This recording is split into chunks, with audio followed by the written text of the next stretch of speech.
Boa noite, meus irmãos. Tudo bem com vocês? Amém. Pode pôr o texto lá para a gente, Eze, por favor? Não é, esse, é esse.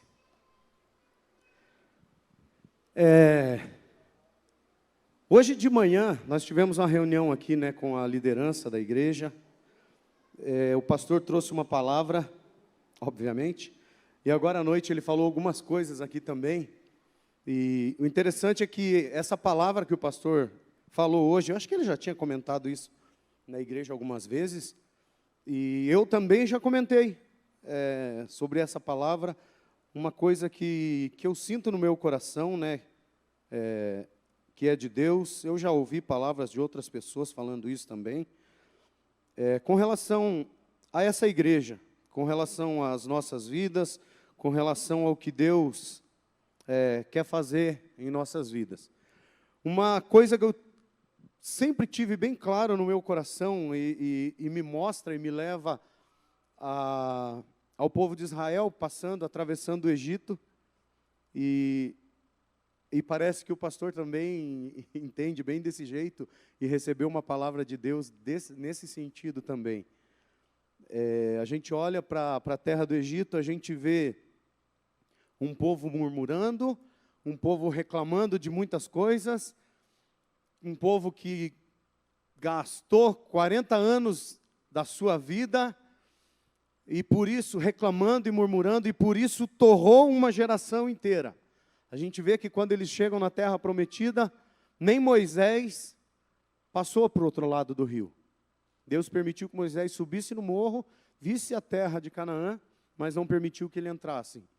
E somente os jovens, as crianças e 2 adultos foram autorizados a passar. E eu olho para a nossa igreja, eu olho para a gente, não olho com um olhar de crítica com as pessoas do passado. Até porque uma vez eu li um livro e nesse livro dizia assim, eu já não sou mais assim, mas esse livro dizia assim: nós jovens conseguimos enxergar mais longe porque nós estamos sobre os ombros dos mais velhos. Se hoje eu consigo ver e ter a visão que eu tenho, e ter a noção que eu tenho, é porque as pessoas mais velhas me deram essa condição e esse suporte para fazer isso, e para enxergar e olhar onde eu olho. E hoje eu tento fazer de tudo para que as minhas filhas, para que a minha sobrinha, meus sobrinhos, e para que as pessoas mais novas possam conseguir enxergar e olhar mais à frente também. Aí quando a gente olha o povo de Israel ali na terra chegando na terra prometida, e você vê a história, que quantas pessoas morrem durante o trajeto, porque começa a reclamar das coisas do passado, começa a ter saudade de comer cebola. Que miséria é essa, né? Começa a ter saudade de ser escravo de Faraó numa terra estrangeira, e comendo cebolas, e construindo aquele império para um povo inimigo que só te massacra. Mas lá no deserto eles falaram assim: melhor se a gente tivesse ficado no Egito, porque lá a gente tinha cebola para comer, mas nós vamos morrer de fome aqui. Depois o povo começa a reclamar por falta de água, e o povo começa a murmurar com Moisés, e a Bíblia diz que quando o povo murmurava com Moisés, Deus falava para Moisés: quando eles reclamam com você, não é de você que eles estão reclamando, é de mim. E passou-se aquela geração, e Deus fez com que uma nova geração passasse. Uma geração de não pecadores agora. Não é nada disso.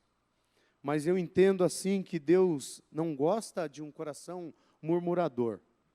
E, infelizmente, eu tenho um coração murmurador. Se tem uma coisa que eu preciso tratar, é o meu coração. Eu sou muito reclamão, muito murmurador.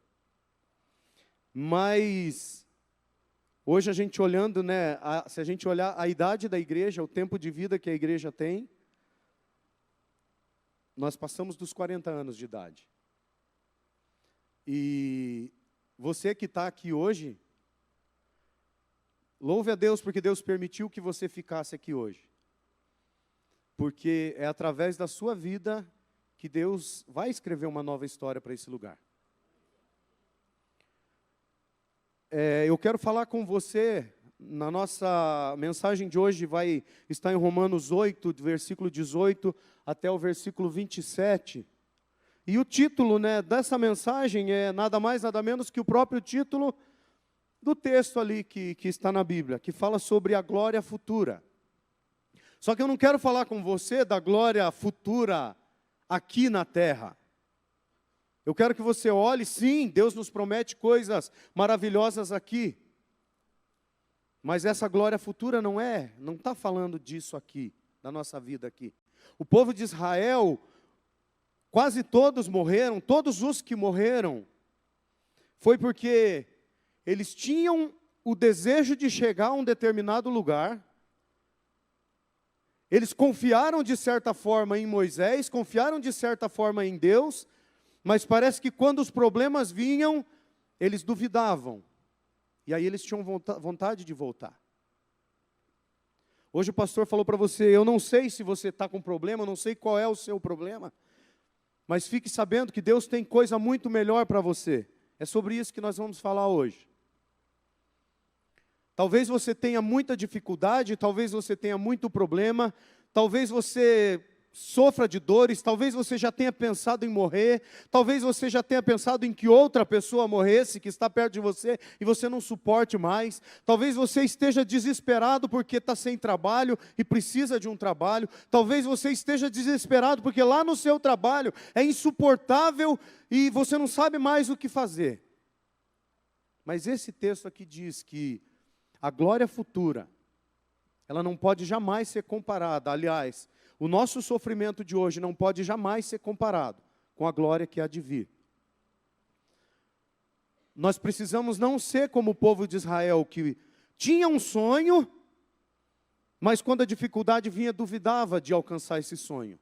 Nós sabemos o nosso alvo, nós corremos em direção ao alvo que nos foi proposto, mas o nosso desafio é que quando as dificuldades vierem, nós não começamos a reclamar dessas dificuldades.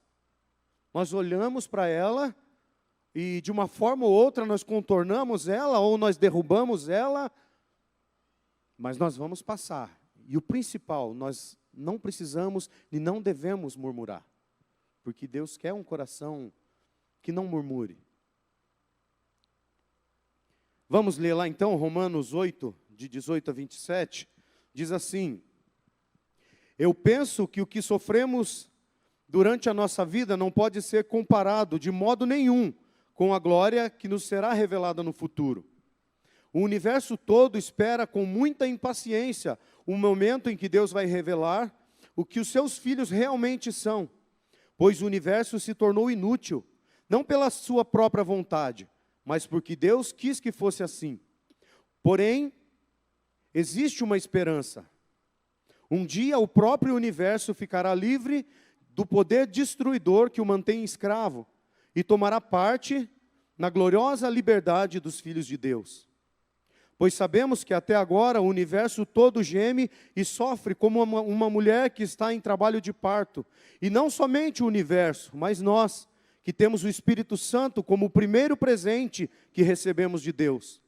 Nós também gememos dentro de nós mesmos, enquanto esperamos que Deus faça com que sejamos seus filhos e nos liberte completamente. Pois foi por meio da esperança que fomos salvos. Mas se é que já estamos vendo aquilo que esperamos, então não é mais esperança. Pois quem é que fica esperando por coisa que está vendo, alguma coisa que está vendo? Porém, se estamos esperando alguma coisa que ainda não podemos ver, estamos esperando com paciência. Assim também o Espírito de Deus vem nos ajudar na nossa fraqueza. Pois não sabemos como devemos orar, mas o Espírito de Deus, com gemidos que não podem ser explicados por palavras, pede a Deus em nosso favor. E Deus, que vê o que está dentro do coração, sabe qual é o pensamento do Espírito, porque o Espírito pede em favor do povo de Deus e pede de acordo com a vontade de Deus. Amém? O pastor perguntou quem gosta de orar. E existem quem diga que não sabe orar. Eu não sei orar. Da mesma forma que, às vezes, aquele culto que teve aqui de ministração de dons, de ativação de dons, o pastor falou assim, comece a abrir a sua boca e não ore não ore em português, né? Eu não quero entrar nesse mérito com você, tá? Mas da mesma forma que ele falou, eu digo para você assim, talvez se você fale que não sabe orar, abra sua boca e comece a falar com alguém. Talvez você fale assim, eu sou tímido, eu tenho dificuldade de falar, sabe? Às vezes a gente olha e vê muitas pessoas que se declaram tímidos, mas que são excelentes oradores, excelentes na fala. Às vezes você pensa que não sabe orar, mas quando você começa a abrir a sua boca e abrir o seu coração para o Senhor, Ele entende perfeitamente o que você está falando. Mas tem uma coisa nesse texto que é muito importante, que diz que quando nós realmente não sabemos, não somente achamos que não sabemos, às vezes a gente até acha que sabe, mas às vezes a gente não tem força para orar e para pedir algo a Deus. Mas esse texto diz que o próprio Espírito intercede por nós. O Espírito Santo de Deus que está dentro de mim e dentro de você, Ele intercede por mim e intercede por você a Deus. E Ele pede uma oração certa, Ele faz uma oração certa. Às vezes nós fazemos orações erradas. Tem como fazer oração errada? Tem. Se esse texto diz que o Espírito Santo vai fazer uma oração certa, é porque às vezes nós oramos de forma errada. E Ele vai interceder por nós. Por que que o Espírito Santo faz uma oração certa? Porque Ele conhece a vontade de Deus, Ele conhece o coração de Deus. E Deus que sonda o nosso coração, entende o que o Espírito Santo, o Espírito, Ele intercede dentro de nós a Deus. O versículo 18 diz, eu penso que o que sofremos durante a nossa vida não pode ser comparado de modo nenhum com a glória que nos será revelada no futuro. O apóstolo Paulo, ele falando aos romanos, eu penso que o sofrimento não pode de forma nenhuma ser comparado. Quando a gente diz que algo não pode ser comparado, é porque seria, não ultrajante a palavra, mas seria desmerecer, talvez, aquilo. Sabe, quando tem uma luta de boxe, quando tem uma luta de MMA, né, Azaf? Elas são divididas por pesos. Existe lá os mais magrinhos, que eu não sei quem é, se é peso pena ou o que é. Existe o peso pesado.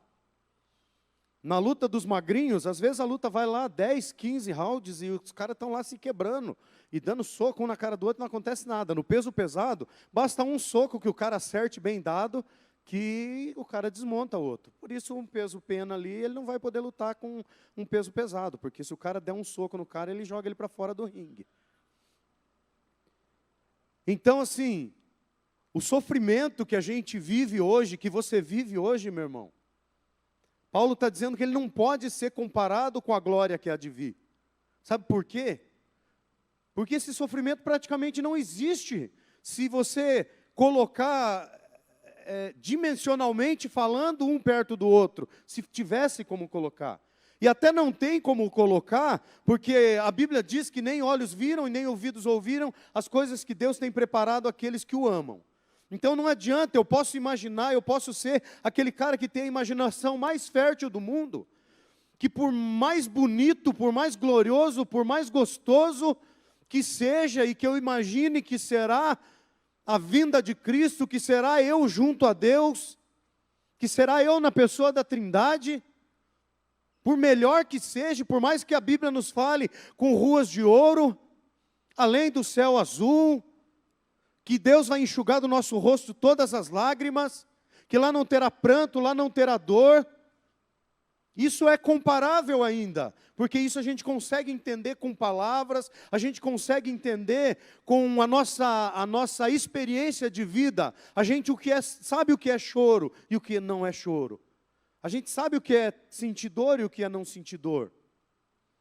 Mas quando a gente não consegue comparar o que a gente vive hoje, por pior que seja, com algo bom que há de vir,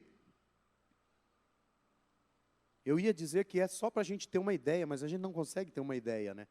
De quão bom é isso. De quão grandiosa é essa glória futura.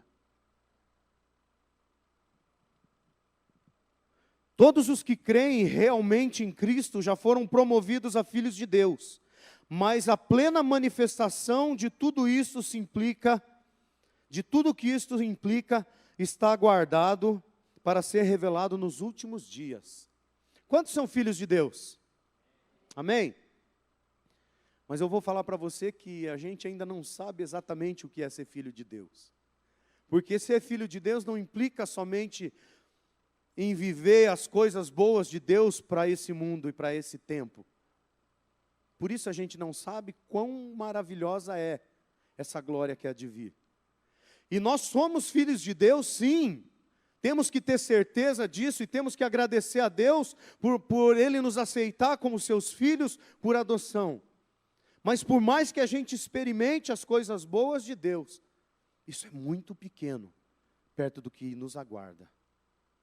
Desde que nós esperamos com paciência. E o pastor falou sobre paciência hoje também.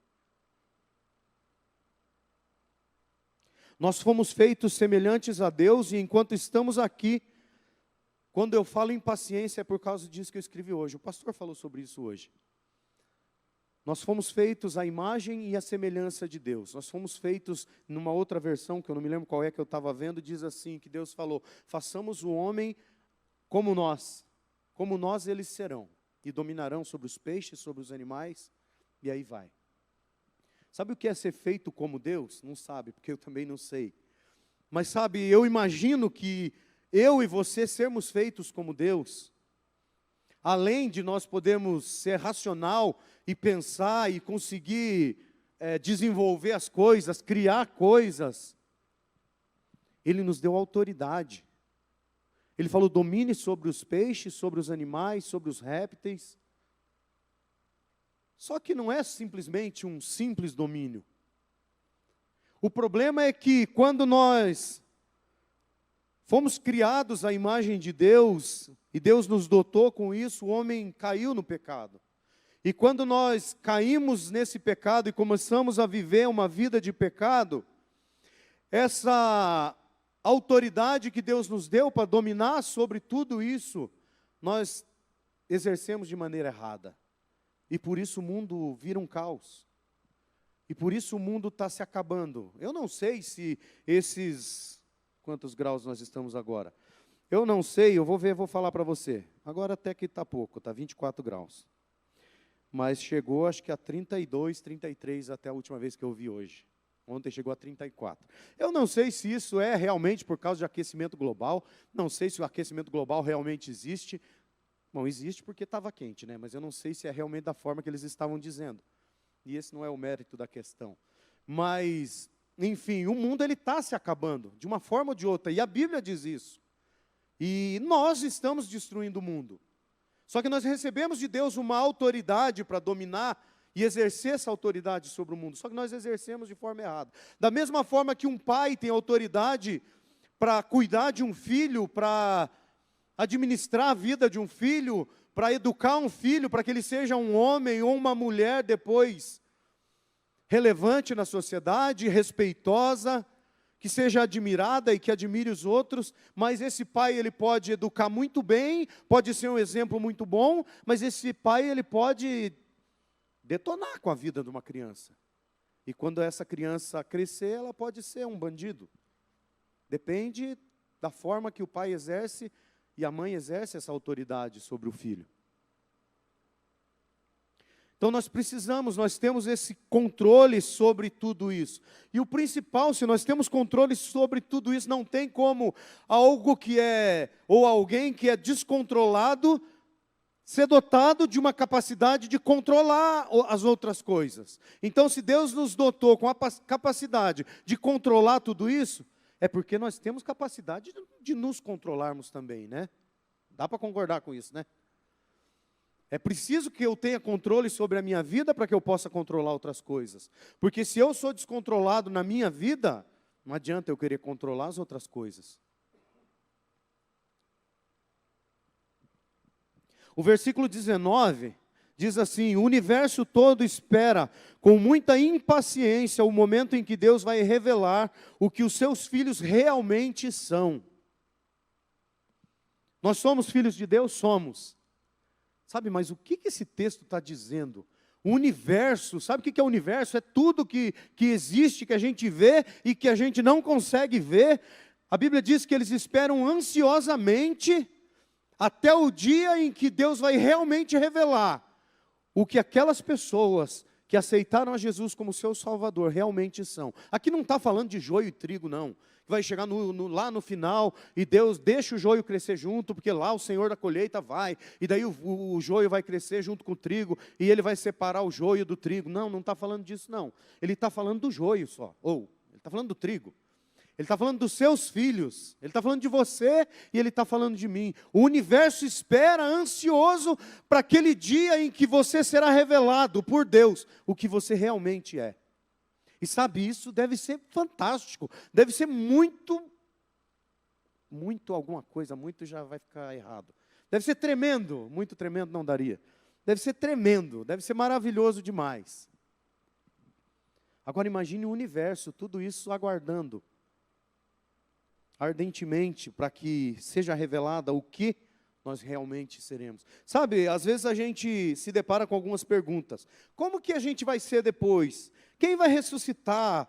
Porque vai ressuscitar e vai subir. Morreu, está com Deus. Morreu, está no colo de Abraão. Morreu, foi para aquele lugar. E se Jesus voltar primeiro, quem vai ser levado antes? E quem vai? E o corpo vai ser glorificado? Que jeito que vai ser o corpo? Será que lá a gente vai comer? Será que vai ter churrasco? Será que eu vou conhecer a Josiane lá? Será... O universo parece que tem as mesmas dúvidas, né? Parece que ele fica pensando, vamos esperar. Ó, o Ney para debaixo dessa árvore aqui todo dia com o carro para pegar a sombra da gente. Mas eu quero saber quem ele realmente é. A árvore falando para outra árvore. Sabe, vai chegar um dia em que tudo isso... Tem um gato que pula no meu telhado todo dia. Às vezes eu acordo com aquele barulho no telhado e falo, miserável. Quebrou meu telhado. Acho que ele não escuta o que eu falo, porque ele deve estar falando, eu quero saber quem você é. Não sei como é isso também, mas a Bíblia diz que o universo todo espera ansiosamente. João diz assim, eu vi a santa cidade, a nova Jerusalém, que de Deus descia do céu, adereçada como uma esposa, ataviada ou enfeitada para o seu marido. E ouvi uma grande voz do céu que dizia, eis aqui o tabernáculo de Deus com os homens, pois com eles habitará, e eles serão o seu povo, e o mesmo Deus estará com eles, e será o seu Deus. Essa grande voz dizia assim, este é o tabernáculo. Sabe, é um novo céu e uma nova terra. Eu não sou pregador de Apocalipse, porque não entendo muito de Apocalipse. Mas quando João diz que ele viu um novo céu e ele viu uma nova terra, é porque tudo isso, que eu imagino que tudo isso que nós estamos destruindo hoje, com a nossa pequena imaginação fértil, um dia será transformado também por Deus. Eu consigo olhar para isso e entender que não somente eu serei transformado, mas também o céu e a terra. Talvez as árvores, os peixes e não sei o que mais. Porque João viu um novo céu e uma nova terra. E uma grande voz dizia, eis aqui o tabernáculo de Deus, ou seja, a habitação de Deus nesse novo céu e nessa nova terra. E eu serei o seu Deus, eu serei o Deus dos meus filhos, e eles estarão comigo, e eu estarei com eles todos os dias, e por onde eu for, e onde eu for, eles estarão comigo. Essa é a glória futura. Sabe, esses dias nós falamos com relação ao Espírito Santo, e eu não me lembro que texto foi que eu li, mas falando que o Espírito Santo é simplesmente com todo respeito à pessoa do Espírito Santo, que é o nosso Deus, mas diz que o Espírito Santo é um tira-gosto, é um pouquinho do que Deus tem para a gente experimentar aqui na terra hoje. Sabe, é um pouquinho só. E gente, eu vou falar uma coisa para você. Você que é muito religioso agora, escuta o que eu estou te dizendo. Eu sei que não é religioso, você que é meio cético. Talvez se você vê as coisas esquisitas acontecerem, não critique. Eu sei que talvez você não entenda. Eu por muito tempo não entendi. Até que um dia Deus me deu uma rasteira. Muita coisa até hoje eu não entendo. A própria rasteira que Deus me deu, até hoje eu ainda não entendo. Mas eu não posso deixar de crer e eu não posso deixar de fazer, porque eu sei que foi Deus que fez comigo. Mas quando você vê alguma coisa, talvez você não entenda, mas nunca duvide. A palavra de Deus diz para a gente ouvir o profeta e julgar a profecia, né? Ela não diz para a gente julgar o profeta. Eu não tenho que ouvir o cara e falar, esse cara eu não sei. Geralmente a gente tende a duvidar alguma coisa por causa da pessoa, né? Então assim, não julgue o profeta, julgue a profecia. Espere, a Bíblia diz que o Espírito de Deus testifica com o nosso espírito. Então, faça um tira-teima, é isso que a Bíblia está falando. Espere acontecer, ou busque de outras palavras. Você ouviu uma palavra de alguém que trouxe uma palavra de Deus para a sua vida, a pessoa chega para você e fala assim, eu tenho uma palavra de Deus para a sua vida. É isso, isso e isso. Eu não estou falando que você tem que duvidar e também não estou falando que você tem que correr dali e já fazer o que o cara está falando. Mas ore a Deus e procure de Deus, ore ao Espírito Santo, e de repente outra pessoa vai chegar, por causa disso, isso, isso e isso, Deus vai fazer na sua vida. De repente a pessoa vai chegar, já te falaram isso aqui para você, você não acreditou, mas Deus está mandando eu falar de novo. Sabe, a gente precisa confiar, a gente precisa acreditar. E isso fala sobre o tabernáculo. Hoje nós somos o tabernáculo de Deus. Existia o templo lá em Israel, e lá era o tabernáculo de Deus, para que Deus vivia lá no meio do povo. Mas depois que Jesus morreu, o véu se rasgou, nós temos acesso a Ele, e Ele veio morar no nosso coração, o Espírito Santo vive dentro de nós, e hoje o nosso coração é o tabernáculo de Deus. Mas na visão que João teve, ele diz que ele viu um novo céu, e uma nova terra, e uma grande voz do céu que dizia, este é o meu tabernáculo, onde eu vou habitar com o meu povo.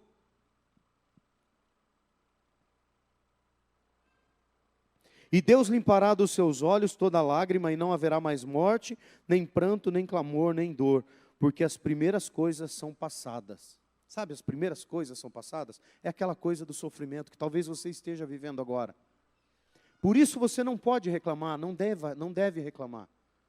Porque quando você murmura contra Deus. Se você quiser murmurar, se você quiser chorar, chore aos pés da cruz. Não abra sua boca para os outros para reclamar. Não abra sua boca para reclamar contra a pessoa que está do seu lado. Não abra a boca para reclamar contra o seu líder. Não abra a boca para reclamar contra o seu presidente, contra o nosso presidente. Não abra para reclamar contra o nosso prefeito, contra a liderança que tem sobre nós. Se quer reclamar, ore a Deus, fale com Ele. Isso Ele escuta. Mas quando a gente abre a boca para reclamar com os outros, isso está entristecendo o coração de Deus. E tomara que não passe de tristeza, né? Tomara que Deus não pese por isso. Então essas coisas passadas, Ele enxugará as nossas lágrimas. Hoje talvez você chora, mas amanhã você vai sorrir. Pois o versículo 5 diz, pois o universo se tornou inútil, não pela sua própria vontade, mas porque Deus quis que fosse assim. Porém existe essa esperança. Então, como eu falei, o universo sofre. Sabe, a gente vê, hoje, durante essa semana tem acontecido, agora acho que é no Maranhão, se eu não me engano, não sei se é no Maranhão. Uma mina que o pessoal já há muitos anos, eles escavaram e começaram a tirar várias coisas lá de dentro e tal, e tal. E agora essa mina começou a desabar no meio da cidade. Maceió.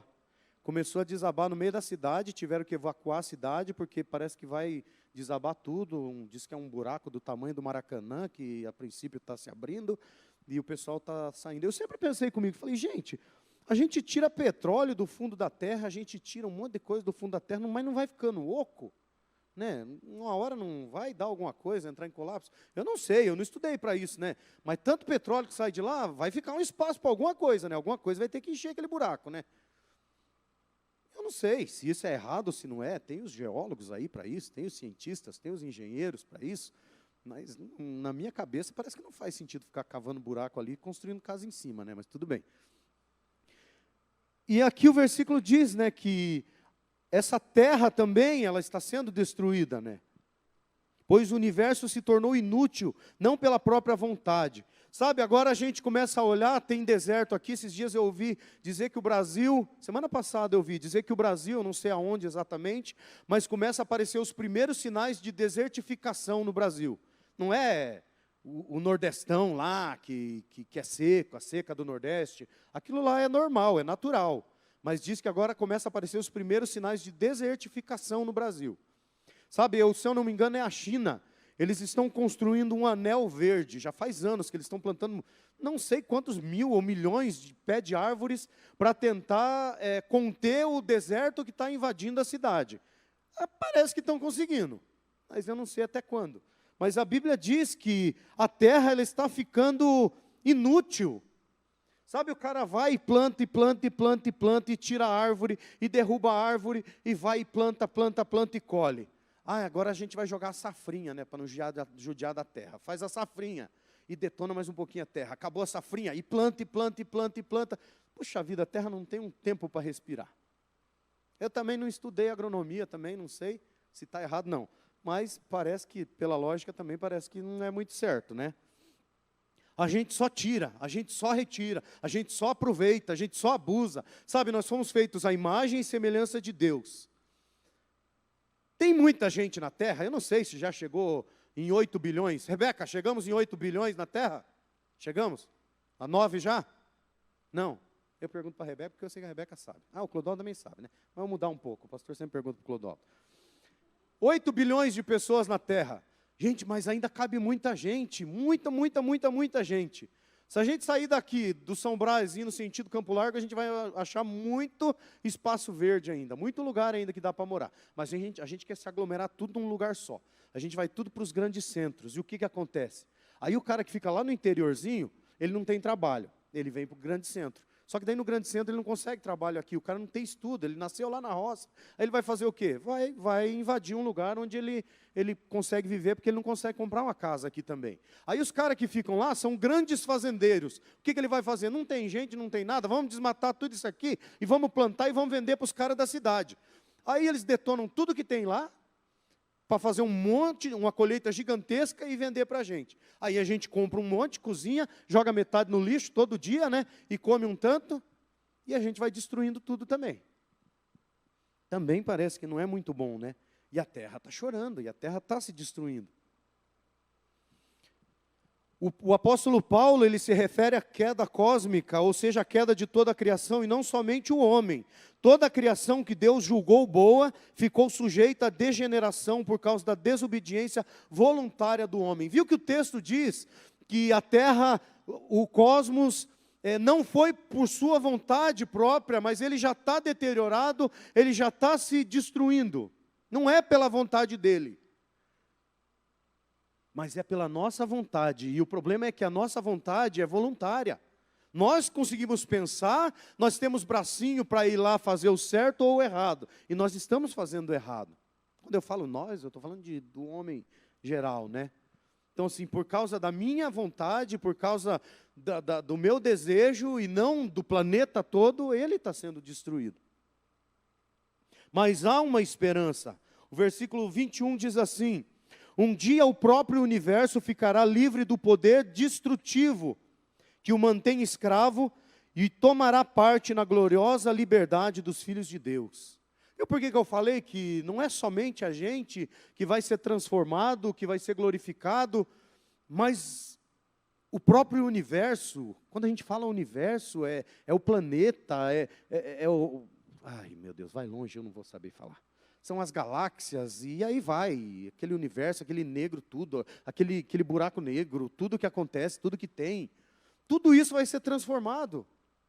Hoje os cientistas olham e falam, porque no ano de 2035 está vindo um meteoro gigante direto para a Terra, vamos ter que tentar desviar. Eu não sei, um dia eles não vão conseguir desviar, talvez, mas vamos tentando desviar. Sabe, mas a Bíblia diz que um dia não vai precisar disso. O cara não vai precisar tentar destruir um meteoro para não bater na terra. Porque vai voltar de novo, está tudo de acordo com a vontade de Deus. Porque a terra vai tá de novo moldada e seguindo de acordo com o que Deus planejou lá no começo. Está acontecendo muita coisa errada? Tá. Então Deus perdeu o controle? Não. Mas Deus tem uma vontade permissiva. Se fosse simplesmente pelo controle de Deus, Ele ia proibir o homem de pecar e falar, você vai ser igual a gente. Mas tem uma coisa, você só não vai pecar porque eu não vou deixar você conseguir pecar. Seria fácil, seria isso e pronto. Não. Deus deu o livre-arbítrio ao homem, Deus deu entendimento, sabedoria, e o homem, ele pode escolher o que ele quer fazer. Então, está tudo parece que caminhando para a destruição? Parece que está. Deus perdeu o controle da situação? Não, não perdeu. Deus controla tudo ainda. Ele simplesmente permite. Você quer destruir? Vai lá. Você quer fazer isso? Vai lá. O povo de Israel, quando teve o seu primeiro rei, a vontade de Deus não era que fosse Saul.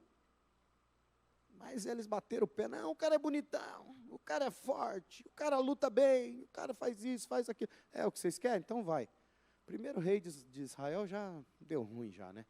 Então, mas Deus permite as coisas acontecerem. As pessoas perguntam assim, onde estava Deus quando aconteceu tal coisa? Por que Deus permite as crianças morrerem? Por que Deus permite um terremoto que mata tanta gente? Por que Deus permite tanta coisa? Irmão, por que você está cavando um buraco e entrando debaixo dele? Ou construindo em cima dele? Depois você não quer que caia? Por que nós pecamos lá no Éden? E fazer o quê? A gente se coloca no mesmo saco lá de Adão e Eva, né? Por que nós como homem, né, vamos dizer assim, por que nós pecamos lá no Éden? A partir daquele pecado, tudo deu errado. Tivemos o direito de escolher, e hoje nós temos o direito de escolher. E Jesus mostrou isso. A Bíblia diz que ele, mesmo sendo Deus, não usurpou ser igual a Deus, mas ele esvaziou-se de si mesmo até chegar à forma de homem, e quando tomou essa forma de homem, se humilhou a si mesmo e foi fiel até a morte, e morte de cruz. E a Bíblia diz que ele foi moído pelos nossos pecados, mas ele cumpriu toda a lei, ele não pecou, ele não falhou, ele não errou. Ele mostrou que é possível. É difícil, é difícil. Talvez hoje, como homens, a gente não consigamos mais viver aquela vida, é lógico, a partir de Adão e Eva, nós não conseguimos mais. Só que, gente, quando a gente peca, a gente ainda tem o direito de arrependimento. O livro de Romanos, quando a gente vai ler o livro de Romanos, a gente vê falando sempre sobre a graça de Deus.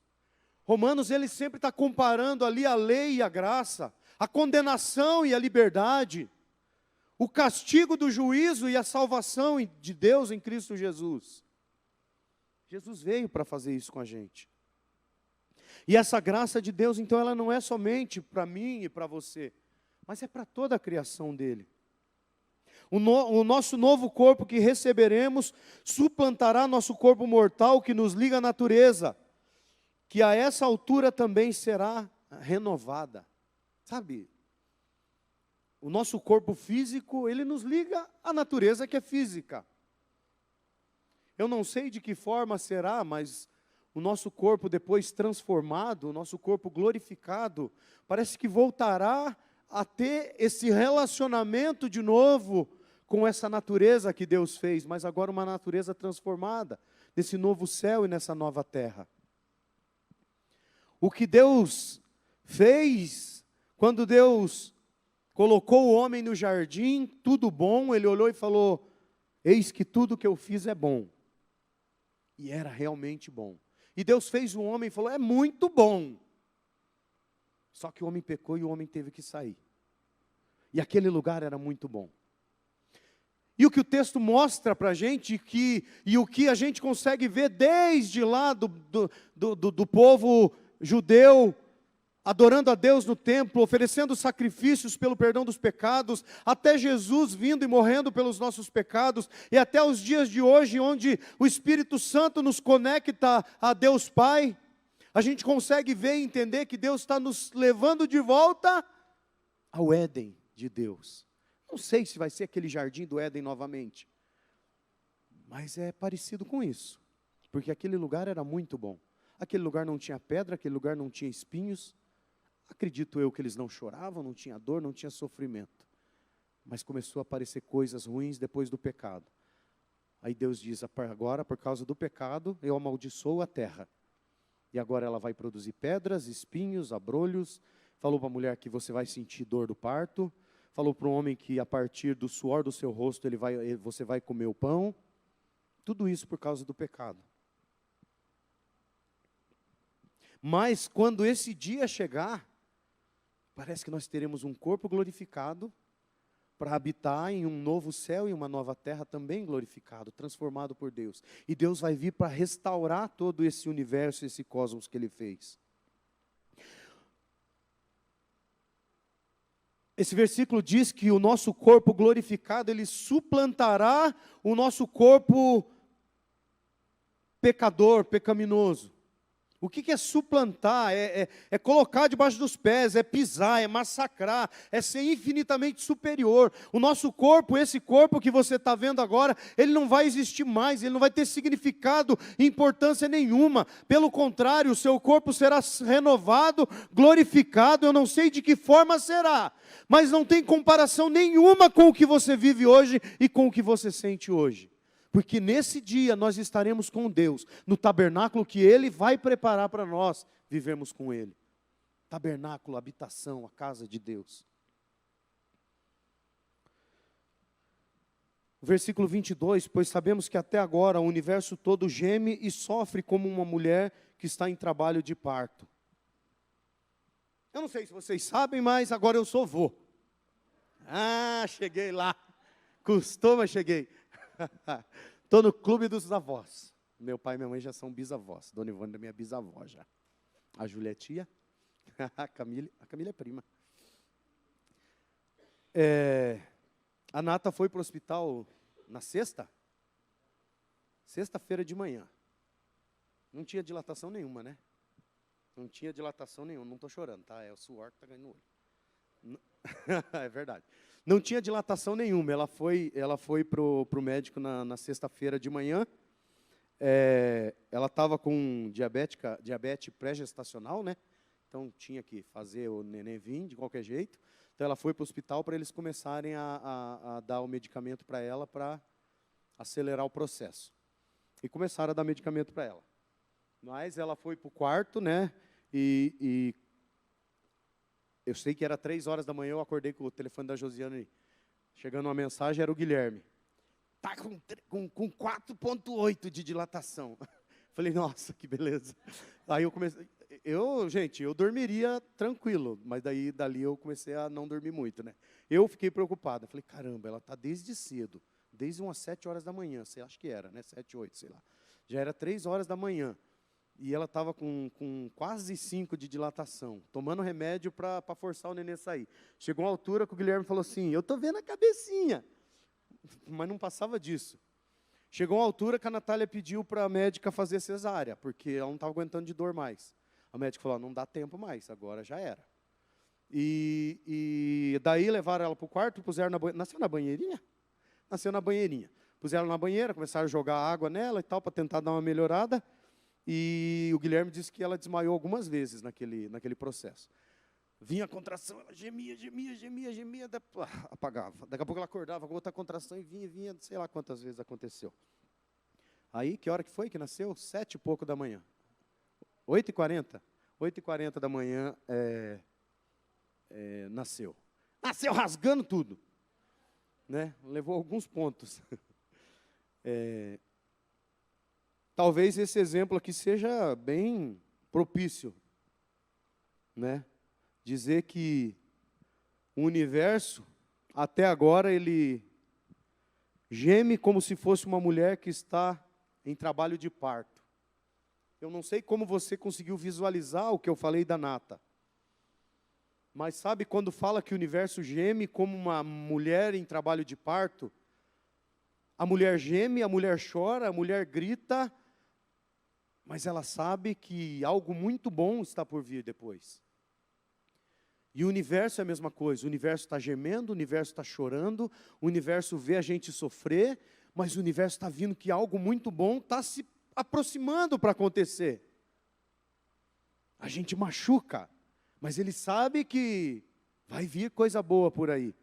E dessa forma o universo está gemendo, por causa da gente, ou pela gente, mas esperando sim, que um dia essa glorificação, essa glória virá. O versículo 23 diz, e não somente o universo, mas nós que temos o Espírito Santo como o primeiro presente que recebemos de Deus, nós também gememos dentro de nós mesmos, enquanto esperamos que Deus faça com que sejamos seus filhos e nos liberte completamente. Parece contraditório, né? Esperamos, nós estamos gemendo, sofrendo, esperando com que Deus nos faça sermos seus filhos e nos liberte completamente. Poxa, mas eu já não sou filho de Deus? Como que eu estou gemendo esperando que Ele me faça seu filho? Sabe, quando o pastor falou de paciência, hoje de manhã também, o pastor trouxe a palavra, até eu notei que o pastor ia falando, eu estava escrevendo, o pastor ficava dando uma olhada para mim. Falei, será que o pastor está achando que eu estou ignorando ele? Falei, não, eu estou usando a palavra dele para de noite. O pastor falou sobre ter paciência. E eu acho que é do pastor a frase, mas está aqui, eu acreditei a ele, depois eu vou falar. Mas, sabe, a mãe sofre, a mãe geme, mas a mãe está feliz. Porque ela sabe que está vindo um fruto dela. Ela sabe que está vindo uma bênção para ela. E ela não reclama. Murmura, chora, grita de dor. Imagino eu que ninguém vai ver ela, mas que droga, por que? Lá na hora, né? Eu acho que não sei. Alguém fez isso? Se fez, é hora de pedir perdão. Eu acho que não, né? Vai reclamar de dor, vai tudo, né? Mas não vai blasfemar. Sabe? E não somente o universo, mas nós que temos o Espírito Santo como o primeiro presente que recebemos de Deus, nós também gememos dentro de nós mesmos, enquanto esperamos que Deus faça com que sejamos seus filhos e nos liberte completamente. A mãe está chorando, a mãe está com muita dor, e o neném está ali dentro, esperando, para que na hora de sair, já é filho. Está lá dentro há 9 meses, a mãe está curtindo, ou às vezes levando chute, não sei, mas está ali, está curtindo aquele tempo. Mas quando sair para fora, quando vier a luz, agora verdadeiramente eu tenho um filho. Sabe? Até então eu estou na esperança de algo que está dentro de mim, mas eu ainda não estou vendo. O Guilherme estava vendo a cabecinha, mas ainda não tinha saído. A mãe sente os chutinhos, a mãe sente ela se mexer, a mãe sente quando mexeu diferente agora, mas ainda não saiu, ainda não veio, ainda não está completo. Nós somos filhos de Deus, nós somos salvos por Ele, nós vivemos aqui nesse mundo como sal da terra e luz do mundo. Nós conhecemos a Ele, mas a Bíblia diz que nós conhecemos como espelho e enigma, mas um dia o veremos face a face. Nós somos seus filhos, mas esse texto diz que um dia nós seremos completamente libertos. Porque nesse dia nós não somente seremos libertos da condenação da morte, mas nós seremos libertos também desse nosso corpo que nos condena e nos faz sofrer aqui nesse lugar, que traz dor, que às vezes é difícil carregar. Nós seremos libertos disso também. Sabe, quando a mulher está grávida, por acaso eu estava vendo alguma coisa hoje e eu vi isso. E eu pensei, puxa vida, o cordão umbilical está ali, beleza, é vida para o neném, mas como é que funciona isso, será? O cordão umbilical, ele liga a mãe ao bebê, a placenta ao bebê. E interessante que, assim, quando a gente respira, inspira e respira, eu inspiro, eu puxo o oxigênio para dentro de mim. Quando eu respiro, eu jogo, não sei se é o gás carbônico, dióxido de carbono, o que não presta eu mando para fora. Fala, Clodoaldo.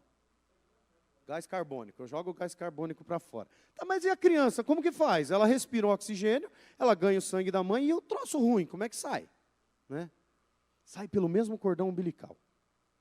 O mesmo cordão umbilical, onde ele leva da mãe os nutrientes para a criança viver, ele traz da criança para dentro da placenta da mãe as coisas que não servem para ele.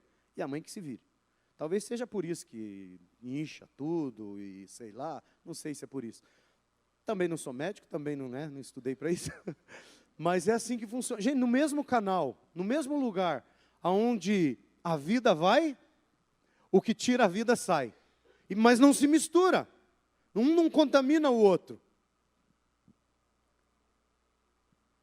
As artérias levam o sangue rico em gás carbônico para a placenta e a veia traz o sangue oxigenado para o bebê. Tudo ali dentro do cordão umbilical. E o Espírito Santo é o primeiro presente de Deus para nós, e a nossa salvação é pela graça de Deus, na esperança por meio da fé em Cristo. A esperança acompanha a salvação. Sabe, quando a mãe está grávida, ela sofre tudo, mas ela tem a esperança, ela sabe o que está vindo. E a esperança, ela vem acompanhada de salvação. A esperança no parto, ela vem acompanhada do filho. A esperança no meu trabalho, ela vem acompanhada do meu pagamento. A esperança em tudo que eu faço, quando eu vou e tenho esperança e paciência, ela vem acompanhado de uma recompensa.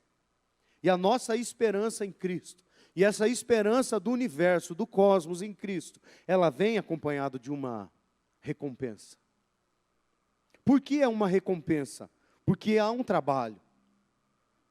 Nós precisamos ser perseverantes. Nós precisamos ser pacientes. E isso é fruto do Espírito. Eu ser perseverante, eu ser paciente, eu viver em alegria, eu ter paz, eu ter longanimidade, eu ter bondade, mansidão. Eu preciso ser desse jeito. E isso dá trabalho. Mas isso proporciona um presente, um fruto e uma recompensa lá na frente. Por isso eu não posso murmurar e reclamar. Versículo 24 diz assim: pois foi por meio da esperança que fomos salvos, mas se já estamos vendo aquilo que esperamos, então isso não é mais esperança. Pois quem é que fica esperando por alguma coisa que está vendo? Sabe, quando nós falamos, quando a Bíblia diz que nós vemos a Deus como um espelho em enigma, mas um dia nós o veremos face a face, isso é a esperança. Quando você escuta uma palavra de salvação, quando você escuta que há um Deus que domina tudo e todos, quando você escuta que Jesus é o caminho, a verdade e a vida, e você espera crendo nisso, mesmo sem ver isso, isso é a esperança. A esperança é uma virtude. E essa virtude chamada esperança, ela vem acompanhada de uma recompensa. Por isso, quando nós hoje vivemos e desfrutamos da presença do Espírito Santo de Deus, por melhor, por mais extraordinária que seja, por mais sobrenatural que seja, é um pequenininho espelho em enigma que Deus permite ser visto através dessa presença do Espírito Santo. Por isso nós não podemos ignorar o Espírito Santo, a presença do Espírito Santo. Sabe, se eu vivo pela fé, se eu vivo em espírito, se eu vivo buscando a presença de Deus, e isso é o mínimo, é um pequeno presentinho, como o texto diz que o Espírito Santo é da parte de Deus para nós. Imagine quando eu ignoro o Espírito Santo de Deus. Imagine quando eu ignoro que Jesus disse: eu vou, mas eu rogarei ao Pai e Ele enviará um outro Consolador, o Espírito Santo. Quando eu ignoro o Espírito Santo, eu não vejo Deus de forma nenhuma. Se quando eu estou com Ele, eu estou vendo ainda como espelho e enigma, se quando eu busco viver em santidade, eu estou vendo como espelho e enigma, eu consigo ver meio embaçado, eu consigo ver, mas às vezes eu não tenho certeza, eu consigo sentir, mas eu não sei dizer o que eu estou sentindo, eu consigo viver, mas eu não sei te explicar por que eu vivo dessa forma, porque isso é viver, experimentar Deus e ver Deus como um espelho e enigma. Imagine se eu não desfrutar disso na presença do Espírito Santo. A Bíblia diz: não entristeçais o Espírito Santo. Versículo 24, pois foi por meio da esperança que fomos salvos, mas então se já fomos salvos, se já estamos vendo aquilo que esperamos, então isso não é mais uma esperança. Aí sim, enquanto nós olhamos com o espelho e enigma, nós estamos vivendo em esperança, pela fé. A nossa fé é uma esperança. Mas quando Jesus voltar, já não tem mais esperança, já não precisa mais de esperança, porque agora nós estaremos com Ele face a face. Essa é a glória, essa é a graça, de um dia nós não vermos mais Ele como um espelho em enigma, mas não vai mais conhecer Ele em partes, mas a gente conseguir ver Ele face a face. Por isso nós precisamos ser perseverantes.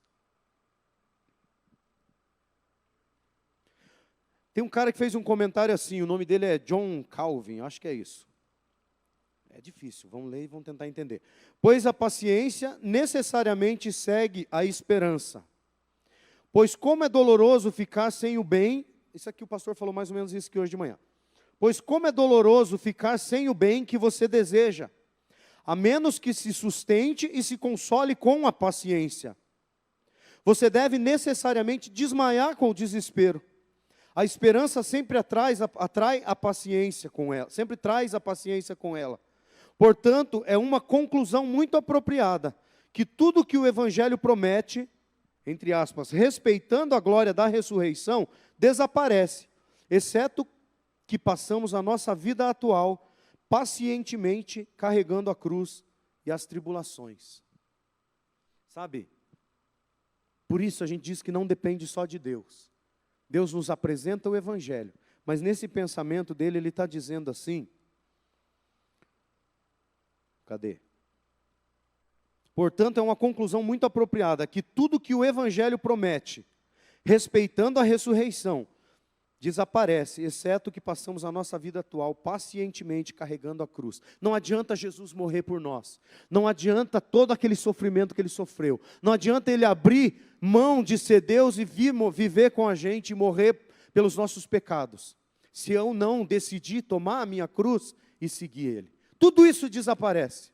É lógico que ele diz, respeitando a obra da cruz, mas acaba ficando meio que sem valor. O preço que ele pagou foi alto, mas se eu não tomar a minha cruz para seguir ele, não tem valor o que ele fez. Para mim não vai ter valor, porque eu não estou dando valor pelo que ele fez. Portanto, se alguém quiser vir após mim, negue-se a si mesmo, tome a sua cruz e siga-me. Versículo 27 diz, porém, se estamos esperando alguma coisa que ainda não podemos ver, estamos esperando com paciência. Onde há um forte... Aqui que o pastor falou, coloquei aqui. Onde há um forte desejo, sem uma expectativa correspondente de obtê-lo, há impaciência. Como o cristão tem um forte desejo de glória futura, e como ele espera obtê-la exatamente na proporção desse desejo, segue-se que ele pode suportar provações e perseguições pacientemente na esperança da sua futura libertação. Difícil? Vamos ler de novo? Eu podia ter colocado ali, né? Onde há um forte desejo, sem a expectativa correspondente de obtê-la, há impaciência. Talvez eu tenha desejo, talvez você tenha desejo de ter alguma coisa, mas você não tem esperança de conseguir essa coisa. Isso gera impaciência. Sabe, quando você... Eu me vi dirigindo, quando eu li esse texto, esse comentário, eu me vi dirigindo e chegando perto de um semáforo, e tem mais ou menos uns 8 carros na minha frente, o sinal abre, e os carros começam a sair bem devagarinho. Eu sei que dá para passar, mas eu falo, esse cara não vai deixar eu passar. E começa a me dar vontade de querer cortar ele pelo lado para eu passar. Porque eu sei que dá para passar, mas eu não vou conseguir passar. Isso gera uma impaciência. Isso gera uma raiva, isso gera uma revolta. Por quê? Porque eu sei que tem uma coisa boa ali na frente, um sinal verde para eu passar e eu estou com pressa. Só que aquele cara ali na frente não vai deixar eu passar. Então, assim, eu tenho um forte desejo, mas eu não tenho a expectativa de alcançar. Isso gera na gente a impaciência. Mas o cristão tem um forte desejo de glória futura. Amém? Tem um forte desejo de glória futura. E como ele espera obtê-la, exatamente na proporção desse desejo, segue-se que ele pode suportar provações e perseguições. Você sabe que tem uma glória futura. E você sabe que em nome de Jesus e através do sangue de Jesus, você vai alcançar ela. Então o cara pode parar na sua frente, o problema pode vir na sua frente, mas você vai conseguir ter paciência, porque você sabe que apesar desse problema, você vai chegar nessa glória futura que Deus prometeu para você. Mas quando eu imagino que pode, eu sei que eu posso, mas eu acho que eu não vou conseguir, eu fico impaciente. Mas o que Deus tem mostrado para nós é tenha paciência. Porque a glória, o sofrimento desse mundo não pode ser comparado com a glória futura. Essa glória futura já é uma garantia, já está certa. Você sabe que esse sinal verde da glória futura, independente de quem estiver na sua frente, você vai passar. Se você crê nisso, você vai viver com paciência. Apesar das adversidades. Versículo 26 diz assim também: o Espírito de Deus vem nos ajudar na nossa fraqueza, pois não sabemos como devemos orar, mas o Espírito de Deus, com gemidos que não podem ser explicados por palavras, pede a Deus em nosso favor. Tem aquela música do Armando Filho, né? Ele está em você, o Espírito Santo se move em você, até com gemidos. Mulheres, inexprimíveis. Está perdendo a voz de novo. Sabe, quando você vive as tribulações, quando você tem Cristo no seu coração, você tem um objetivo, você sabe que tem uma glória futura garantida para você, mas você está sofrendo tanto que você não consegue orar, que você está sem força para pedir a Deus. Mas esse Espírito Santo que entrou no seu coração e que habita aí dentro de você, ele está com gemidos inexprimíveis orando a Deus. E sabe qual é a diferença? É que Deus conhece o seu coração, que Deus entende a voz do Espírito e o Espírito entende a vontade do Pai. Eles estão falando a mesma língua, e quando eles estão falando a mesma língua, o que ele pedir, interceder a Deus por você, vai acontecer. Por isso nós não podemos ignorar o Espírito Santo que está em nós. Por isso nós não devemos entristecer o Espírito Santo de Deus que está em nós. O versículo 27 diz assim: e Deus que vê o que está dentro do coração, sabe qual é o pensamento do Espírito, porque o Espírito pede em favor do povo de Deus, e pede de acordo com a vontade de Deus. Quando nós falamos que nós temos que orar em nome de Jesus, isso já foi falado várias vezes, é isso aqui que é orar em nome de Jesus. É o Espírito Santo que está dentro de nós, ele conhece a vontade de Deus, e ele ora de acordo com a vontade de Deus.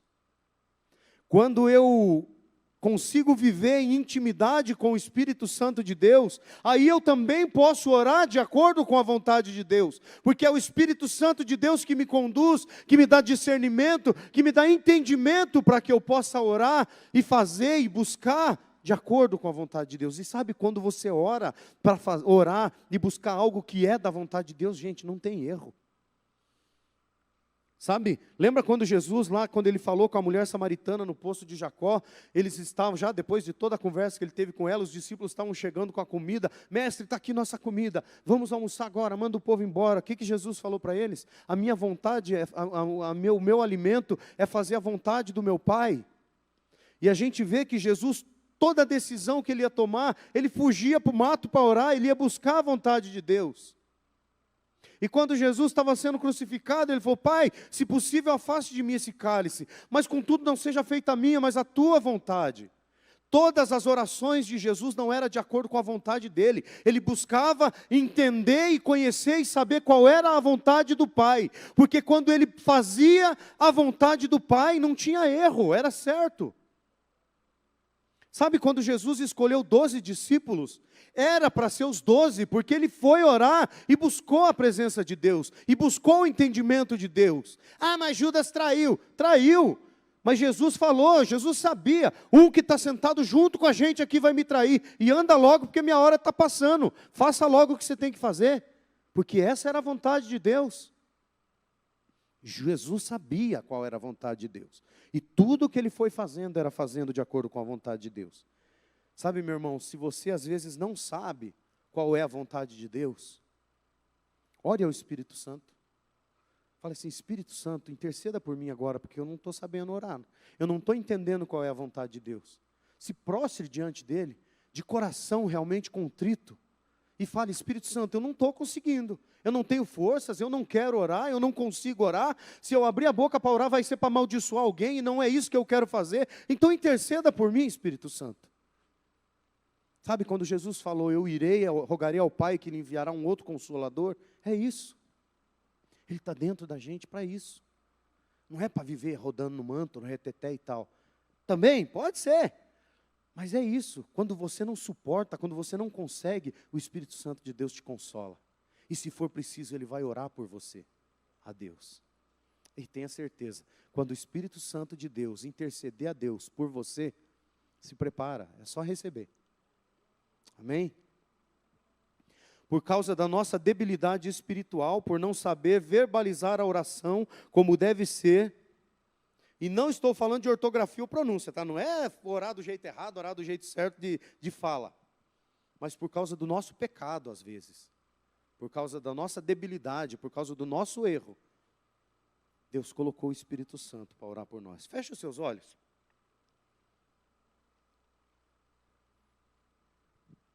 Às vezes nós somos incapazes de fazer uma oração correta. Uma vez eu ouvi uma pregação, um pastor falando, ora em línguas, que quando você ora em língua, você ora certo. Eu falei, caramba, o que ele quer dizer com isso? Sabe, a Bíblia fala para nós orarmos em espírito, para nós orarmos em consciência, para nós orarmos com entendimento, e ela fala para a gente orar também em espírito. Talvez você entenda que orar em espírito é orar só com a sua mente. Talvez você entenda que orar em espírito é orar em línguas. Talvez você entenda que orar em espírito é orar em inglês, não sei. Talvez você não tenha entendimento do que é orar em espírito. Mas peça ao Espírito que Ele te dê esse entendimento. A minha chefe me passando mensagem essa hora. Peça ao Espírito para que o Espírito Santo de Deus te dê entendimento do que é orar em espírito. Ninguém mais apto a te dizer o que é orar em espírito do que o próprio Espírito. Imagine, quem sabe, você comece a orar com o Espírito e falar com o Espírito, e daqui a pouco você está orando em espírito na presença de Deus. E esse pastor diz que quando você ora em espírito, você ora certo, porque você está em espírito na presença de Deus.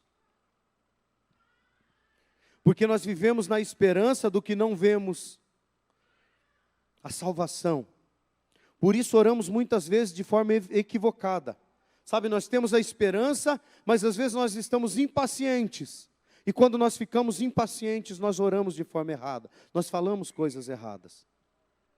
Nós devemos buscar conhecer a vontade de Deus, para que mesmo sem ver e conseguir viver, sem ver, nós possamos conseguir viver em paciência, sabendo que essa glória futura está preparada para nós.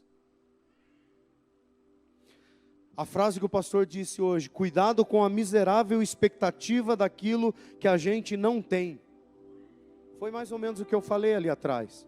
O pastor disse hoje de manhã, cuidado com a miserável expectativa daquilo que a gente não tem. Não crie expectativa do que você não tem, mas no que Deus prometeu a você, coloque todas as suas esperanças, todas as suas expectativas, porque se foi Deus que prometeu, é Ele que vai cumprir, não é você que vai fazer acontecer. E não tem nada que se levante diante de você que vai impedir que isso aconteça, porque a Bíblia diz que os planos de Deus jamais serão frustrados.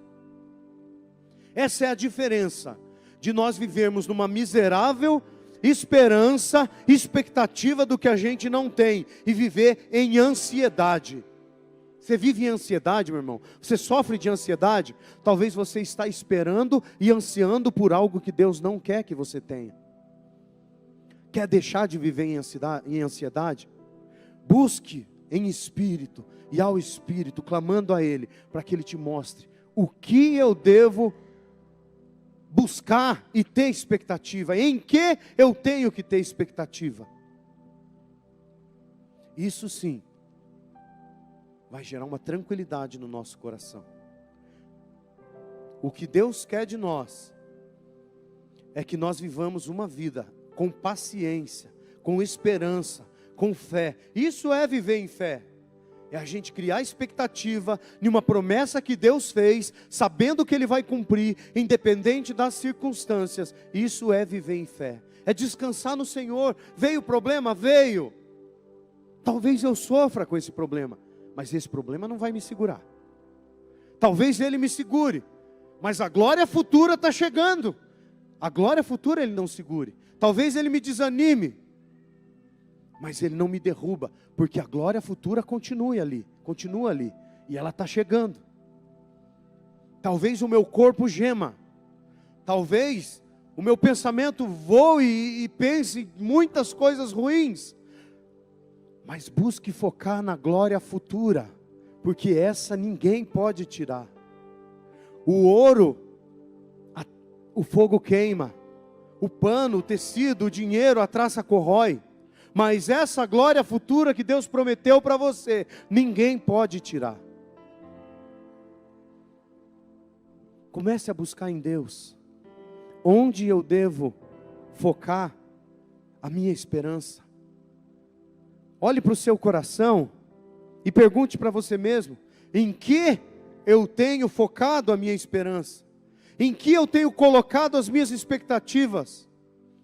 É Deus que tem colocado isso para que eu fique, eu não sei se a palavra expectando é certa, existe, mas ela já veio 2 vezes na minha boca. Eu não sei se é isso que Deus quer que eu fique focando e visualizando e desejando. Ore ao Espírito e peça para Ele: Espírito Santo, é isso que o Senhor quer? É isso que eu tenho que desejar? O meu ministério que o Senhor tem para mim é esse? É ali que eu tenho que focar? É ali que eu tenho que criar expectativa? É ali que eu tenho que gerar sonhos? Se não é, me mostra. Mas me mostra onde eu tenho que focar. Para que, além da glória futura que nós temos garantida já, que ninguém pode tirar, eu possa aproveitar e experimentar aqui, nesse lugar, mesmo como espelho e enigma, mas experimentar as melhores coisas que Deus tem preparado para nós. E Ele quer que você viva dessa forma, que você experimente o melhor dEle, mesmo que você é filho de Deus, seja filho de Deus, mas ainda não viveu aquela liberdade plena que é prometido para essa glória futura, você já tem o seu direito de filho garantido nesse lugar. E aos seus filhos, aos seus amados, Ele os dá enquanto dormem. Enquanto você descansa, Ele tem dado para você. Mas talvez Deus tenha colocado algo na sua frente para que você crie expectativa naquilo, mas os seus olhos estão virados para o outro lado. A palavra que eu tenho para você agora, e a pergunta direta é: no que você tem criado expectativa? Eu vou deixar você bem à vontade. Se você quiser sair do seu lugar, vem aqui à frente. Se você quiser ficar aí, fique. Eu particularmente, uma vez eu coloquei no meu coração: sempre que tiver um apelo, e eu senti que é para mim, eu vou na frente. E eu já fui à frente em apelo que eu achei que não era para mim. E quando eu cheguei lá na frente, eu descobri que era para mim. E eu entendo que quando eu tomo uma posição e quando eu saio do meu lugar e saio da minha posição de conforto, Deus abre o céu sobre a minha vida. Assim como o dízimo, o pastor falou, Deus não precisa do meu dinheiro, mas Ele quer entender e Ele sonda o meu coração.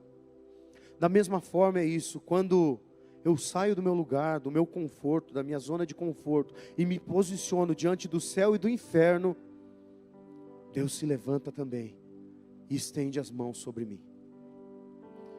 Por isso eu quero que você fique em liberdade, mas com essa palavra no seu coração. E você pode decidir se aí no seu lugar ou se aqui na frente. Mas eu quero convidar você a orar, no sentido de pedir ao Espírito Santo de Deus que abra os seus olhos para que você possa entender onde você tem que focar as suas esperanças, as suas expectativas. E se você sabe que você já tem olhado e tem criado expectativa e esperança no que não vai ser alcançado, no que não é para ser alcançado, peça a Ele que Ele te mostre o que é. Ou talvez você esteja até lutando com algo que Deus falou, é isso. E você está falando, mas não quero isso, Deus, o que eu quero é outra coisa. Você vai viver em ansiedade enquanto você ficar fugindo da vontade de Deus. Você pode orar daí, você pode sair do seu lugar. Eu quero que você fique de pé agora. E fique à vontade. Erga o som um pouquinho, pode erguer. E eu quero que você abra a sua boca e comece a orar a Deus. Se você não sabe o que você vai orar, ore ao Espírito Santo, fala para Ele, Espírito Santo, eu não sei o que eu quero orar, eu não sei o que eu devo orar. Então ore por mim agora, e Ele vai começar a interceder a Deus por você. E à medida que o Espírito Santo de Deus começar a interceder por você, se você tem isso no seu coração, e se você está sendo sincero a Ele, Deus vai ministrar na sua vida agora, e Ele vai começar a mostrar para você, onde você precisa focar as suas expectativas. Espírito Santo de Deus, nós clamamos ao Senhor agora, Pai. Vem ministrar agora, Senhor, na sua igreja. Deus, nós estamos aqui em algumas pessoas, Deus, e eu não conheço o coração de cada um, eu não sei a necessidade, eu não sei os planos, eu não sei os projetos de cada um, eu também não sei os projetos do Senhor para a vida de cada um deles, ou de nenhum deles, Deus. Mas eles sabem a luta que eles estão vivendo, eles sabem onde eles estão olhando, mas talvez não saibam se estão olhando para a direção certa ou não.